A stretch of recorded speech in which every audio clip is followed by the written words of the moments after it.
नमस्कार विद्यार्थी मित्रांनो, बघा मिक्सचर अँड ॲलिगेशन या टॉपिक वरील खूप महत्वाचा प्रश्न आहे. बघा प्रश्न वाचूया आधी आपण. 150 लिटर मिश्रणात, म्हणजे मिश्रण कशाचं आहे? दूध व पाणी. 20% पाणी आहे, म्हणजे 150 लिटर मिश्रणात 20% पाणी आहे. आणखी किती लिटर पाणी मिश्रणात टाकावे म्हणजे नवीन मिश्रणात पाणी 25% होईल?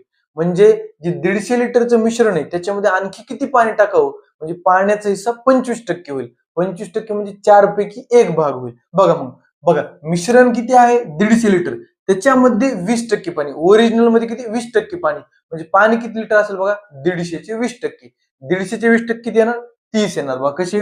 150 चे 20%. बघा, शून्य कटलं, शून्य कटलं, शून्य कटलं, शून्य कटलं. 15 दुनी 30. म्हणजे ओरिजिनल मिश्रणात पाणी किती आहे? 30 आहे. दूध किती असेल उरलेलं? 120. बघा, दूध किती असणार आणि पाणी किती? बघा, पाणी 30 म्हणजे दूध किती असणार? 120. हे झालं ओरिजिनल. आता नवीन मध्ये आपल्याला पाणी ऍड करायचे. किती पाणी ऍड करावं म्हणजे की पाण्याचा हिस्सा 25% म्हणजे चौथा भाग होईल. म्हणजे बघा, चौथा भाग पाणी असेल तर दूध किती असेल? 3 भाग असेल. दूध किती असणार? 3 भाग. पाणी किती असणार? 1 भाग. बरोबर का? विद्यार्थी मित्रांनो, आपण पाणी ऍड करावे फक्त. दूध चेंज कराल का? दूध तर तसंच राहणार आहे.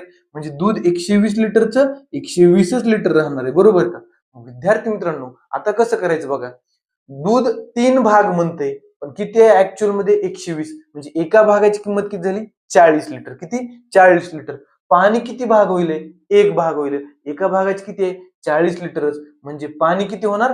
40 लिटर. मग विद्यार्थी मित्रांनो, ऍड किती होईल बघा. ओरिजिनल मध्ये 30 लिटर आहे, नवीन ह्याच्यामध्ये पाणी होईल 40 लिटर.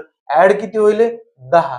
10 लिटर पाणी टाकल्यावर तसं आपलं 25% पाणी होणार आहे. म्हणजे पर्याय क्रमांक 1 येणार. धन्यवाद.